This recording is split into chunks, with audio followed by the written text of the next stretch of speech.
Salut les replayers, on se retrouve pour une nouvelle vidéo. Le Real Madrid qui s'impose facilement face au Napoli, 4-2. T'es heureux garçon? Écoute, t'as vu comment on joue quand on doit gagner un match? Voilà, c'est comme ça qu'on joue quand on doit gagner un match. Alors qu'on était déjà qualifié, hein. Envoie-moi le générique, envoie-moi le générique.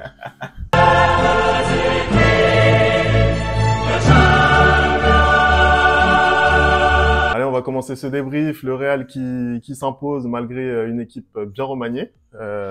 Ancelotti qui a pu faire tourner. On a vu notamment. Il a pas pu le faire tourner. C'est pas, c'est indépendamment de sa volonté, si je peux me permettre, hein, vu tout le nombre de blessés qu'il y a. En tout cas, c'est pas l'équipe type qui est sur le terrain et ça gagne quand même. Ça gagne quand même face au Napoli. Qu'est-ce que t'as pensé du match de ton équipe? Écoute, ça, comme tu l'as dit, de par le nombre de blessés que le Real a cette saison, Ancelotti est obligé de faire tourner, hein. Le problème, c'est qu'il y a vraiment trop de blessés. Je ne sais pas ce qui se passe côté médecin au Real Madrid. On a perdu Courtois, on a remplacé Courtois par Kepa, hein. Kepa s'est blessé. On est obligé de faire avec Lunin, même si j'aime beaucoup Lunin. Là, aujourd'hui, on a qui manque? On a Vinicius qui manque, on a Tchouaméni qui manque, on a Camavinga qui manque, on a Militao qui manque, qui sont parmi les titulaires. Tu vois, t'as quand même 5 joueurs, typiquement, qui sont dans le 11 qui manquent. Et malgré ça, écoute, le Real fait le taf. Et bien, le Real fait le taf. Et c'est ça que j'aime avec cette équipe. Ce que j'aime un peu moins bien, c'est que, encore une fois, le Real est obligé de se faire bousculer avant de réagir. Tu vois, ça, je ne comprends pas. C'est-à-dire que, typiquement, ils prennent un but et 18 secondes après avoir pris le but, ils égalisent. Ils égalisent. Et bon, après, là, je trouve quand même dur parce qu'au final, ils font une première période, même d'ailleurs sur l'ensemble du match, ils dominent, mais spécialement sur la première période, ils ont roulé sur le Napoli. Oui, voilà, mais on va pas après avoir encaissé, encore une fois de plus. Non, bien sûr. C'est ça le problème de cette équipe, c'est que, une fois de plus, c'est une équipe à réaction, mais après, une fois qu'ils réagissent, là, c'est mort pour toi, en fait. C'est mort dans le film. C'est-à-dire que Naples, à aucun moment, à partir du moment où le Real, se réveille, tu sens qu'il peut faire quelque chose, en fait. Tu vois. Et j'aime bien le fait, justement, moi, de critiquer Rodrigo depuis le début de la saison, hein, parce qu'il jouait dans un poste qui lui convenait pas. Depuis que Vinicius est blessé et qu'il a retrouvé ce côté gauche-là, mais force de constater qu'il est extrêmement fort, en fait. Il est extrêmement fort. Je crois que c'est son 6e but en 3 matchs, tu vois. Et oui, il a mis la même chose. C'est pratiquement la copie conforme de ce week-end avec 2-3 dribbles en plus, tu vois. Et j'aime le fait que vraiment, quand il est dans ce côté gauche là, il se fait plaisir, tu vois. Et vraiment, il prend l'aile, il rentre dans le centre et il arrive à finir les actions de cette manière-là. J'ai beaucoup aimé aussi Brahim Diaz. Je veux pas te cacher, je milite depuis un moment pour qu'il joue un peu plus, justement, à la place de Rodrigo. Parce que pour moi, Brahim Diaz à droite, c'est son poste, alors que Rodrigo, clairement pas. Et tu vois qu'il a cette faculté dans les petits espaces à dribbler, à combiner, à accélérer. Mais j'ai adoré, tu vois, j'ai adoré. Pour moi, il a été dans tous les bons coups, Brahim Diaz. Hein. Vraiment, très très bonne patte gauche et je trouve que vraiment, voilà, il gagnerait à avoir plus de temps de jeu parce que ce qu'il fait sur le terrain, c'est très positif.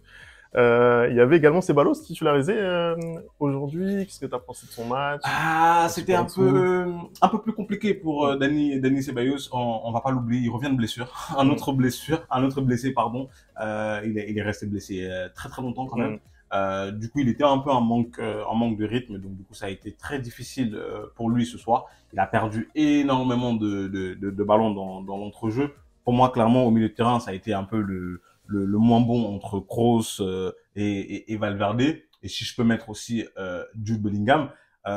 Mais ça va être une montée en puissance. Ceballos, c'est un joueur très technique, c'est un joueur qui arrive à conserver le ballon et qui arrive à récupérer énormément de ballons. Je pense qu'il a juste besoin d'être en jambes dans cette équipe. Il va jouer de plus en plus. De toute façon, vu le nombre de blessés qu'il y a, et à Modric qui vient de se rajouter, on a oublié Modric, qui vient de se rajouter dans la liste. Donc, il va forcément jouer, il va forcément avoir du temps de jeu, donc il va forcément s'améliorer.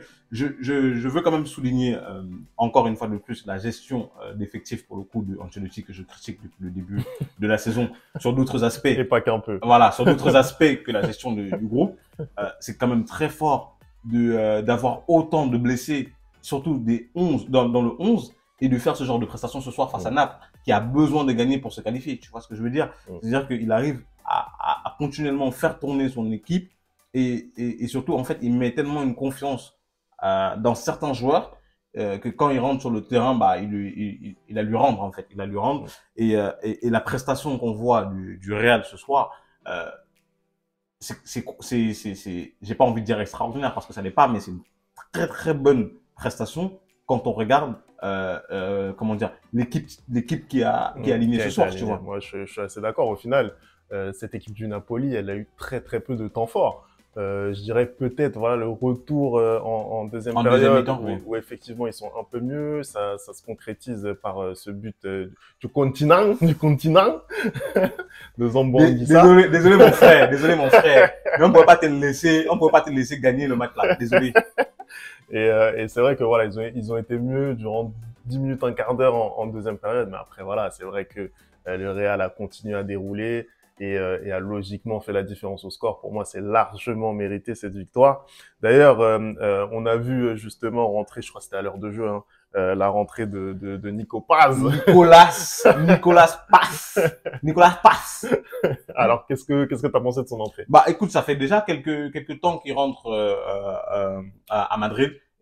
Bah, un des points positifs aussi de ces blessures-là, c'est que le Real doit compter sur ces jeunes. Hein, Nicolas Paz qui a 19 ans, qui joue avec l'équipe des jeunes du Real Madrid. Il est très bon, c'est un milieu très très offensif et à chaque fois qu'il rentre, il avait été satisfaisant. Aujourd'hui, il fait une excellente rentrée pour le coup. Il fait une excellente rentrée où qui se solde sur un but. Et quel but, hein, son premier but en Ligue des Champions, quel but. Je pense que c'était Daniel Bravo pendant le match qui soulignait, comment dirais-je, cette nonchalance un peu des jeunes au Real Madrid, à savoir Tchouaméni, Camavinga, Valverde ou Bellingham.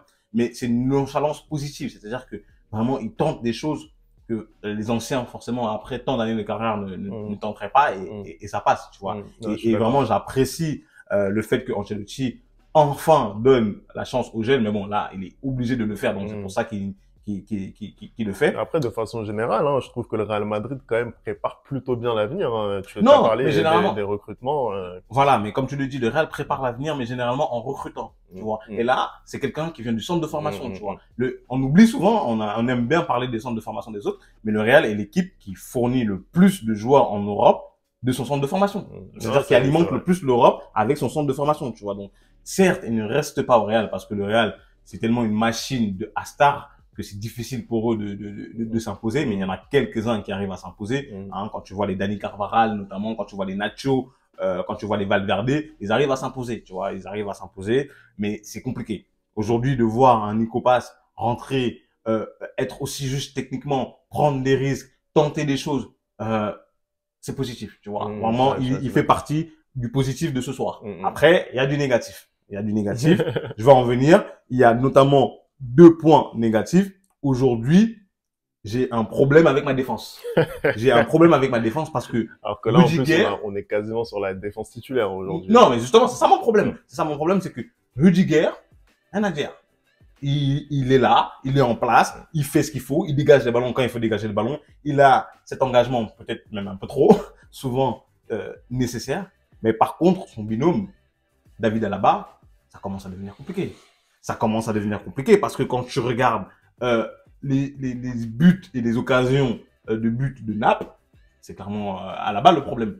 Tu vois, soit il se place mal, soit il dégage pas assez le ballon sur le but de Zambo Anguissa. Mais il attend, mais attaque-le, va devant, va faire un truc contre. Je sais pas, en fait, j'ai l'impression que maintenant il a fait quelques erreurs qu'on avait soulignées et maintenant il a peur. Il a peur de jouer, il a peur de tenter des choses et je comprends pas en fait. Après, faut pas oublier aussi, le Real Madrid était déjà qualifié avant ce match.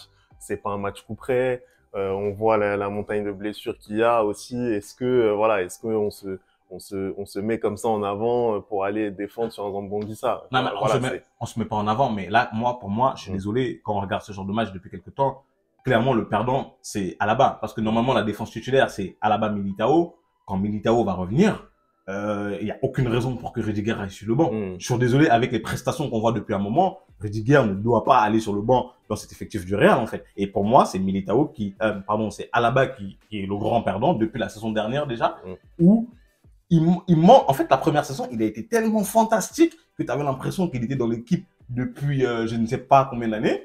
Et là, cette saison, c'est transfiguré, en fait. C'est pas le même à la barre. Je sais pas ce qui se passe, hein. Peut-être un peu, encore une fois de plus, moins de shooting et plus d'entraînement, hein. Je le dis, je suis désolé, je le dis. Et voilà. Après, c'est vrai qu'une charnière, c'est vrai que c'est surtout la complémentarité. Oui, c'est pour ça que peut-être qu'un Rudiger aujourd'hui, il va moins bien marcher avec un Militao qu'avec un Alaba. Ça a déjà été testé. Et peut-être qu'un Alaba aussi va hausser son niveau de jeu avec un Militao, on sait pas. Le truc, c'est que pour l'instant, Rudiger s'adapte aux deux. Et force de constater que Rudiger n'est pas moins fort avec Militao qu'il est avec Alaba, tu vois. Aujourd'hui, moi, sur ma défense, j'ai deux satisfactions, à savoir Rudiger et Carvajal, encore une fois de plus, qui fait un excellent match et qui est très bon depuis le début de la saison. Très bonne saison. Et j'ai deux problèmes, c'est Alaba et Ferland Mendy. Mendy, j'étais le premier défenseur de Mendy quand il était arrivé au Real, mais force de constater qu'avec les années, ça ne s'améliore pas. Ça ne s'améliore pas parce que Mendy, t'as l'impression que techniquement, c'est le moins bon de cette équipe, en fait. Et je pense que ce n'est pas une impression. Tu vois, quand il reçoit le ballon, t'as l'impression qu'il sait pas quoi faire avec le ballon, tu vois. T'as l'impression qu'il ne sait vraiment pas quoi faire avec le ballon et il s'embrouille, il s'en mêle les pattes et tout, mais. Alors que pourtant, voilà, c'est quelqu'un qui est plutôt à l'aise avec son pied faible, ce qui est assez rare. Assez rare pour les gauchers. Pour les gauchers. Donc c'est vrai que c'est assez inexplicable quand même ces prestations de Ferland Mendy quand même et plus globalement depuis le début de la saison. Exactement. On a vu aussi un dernier but que moi j'ai trouvé fantastique encore une fois de Rossellou de Rossellou sur un service, mais avant d'aller sur le Prince d'Europe, sur le meilleur joueur actuellement du monde, hein, on va parler de Rossellou. Parce que ici, la dernière fois, j'ai dit à mon ami Femi que ouais, même s'il fait ses stats, tout ça, moi je suis pas satisfait de ce qu'il apporte parce que j'ai l'impression qu'il a besoin de 10 occasions pour mettre un but. Et je pense que ce soir, ça m'a clairement donné raison. C'est-à-dire qu'il fait une rentrée, il a eu 6 occasions de mettre un but et il ne fait que rater. Encore, au début, c'était compliqué parce que c'était des retournées, tout ça. Mais à un moment, Jude contrôle le ballon, il fait un extérieur du pied sur le gardien et Rossellou se trouve tout seul en face des cages, il met une tête à côté. C'est-à-dire que même les supporters en face, ils ont dit, mais t'abuses, gros. Là, t'abuses totalement, tu vois. Et franchement, passer de Karim Benzema, ballon d'or du peuple, à Rossellou, ça fait mal. Ça fait très, très, très, très mal. Maintenant, passons sur le prince du football. Incroyable. Bon, déjà, au-delà de cette passe incroyable pour Rossellou, parce qu'il faut la mettre, celle-là, aussi puissante au deuxième poteau. Elle est vraiment pas évidente à mettre. On peut aussi parler de son but qui est encore une fois, qu'est-ce qu'on peut dire? Qu'est-ce qu'on peut dire de Jude? Qu'est-ce qu'on peut dire de lui? Mais en fait, je manque les mots, vraiment. Je manque les mots.